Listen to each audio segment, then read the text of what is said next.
Rossiyadagi maktablarning biridagi stadionda janjal ko'targan migrantlar qo'lga tushgan. Aytishlaricha, ularning orasida 11 nafar o'zbekistonlik fuqarolar ham borligi aytilmoqda.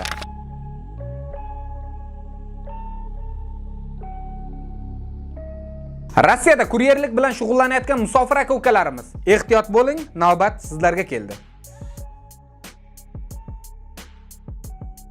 Понял?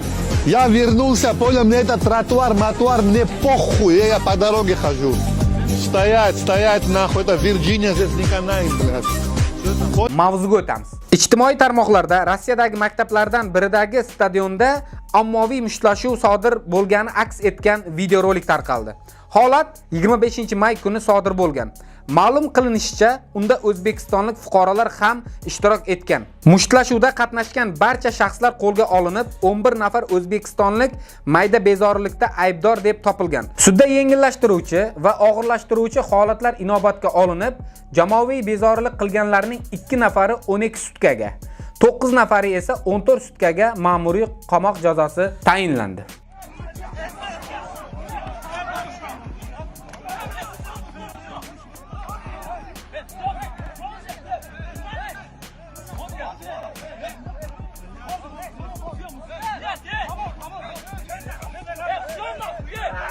Здесь дети, что вы делаете, а?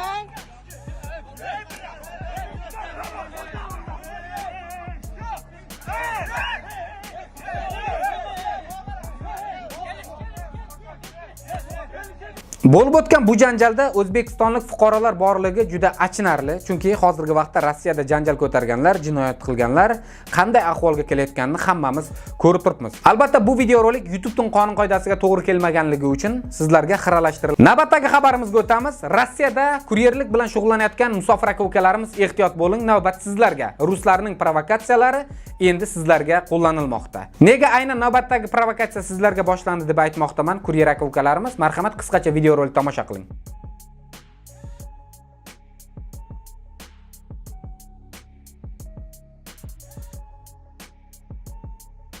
Aynan bu videorolik sizga o'xshagan bir kuryer akalarimiz tomonidan bizga jo'natilgan. Bu holat o'sha akamizni boshida bo'lib o'tgan.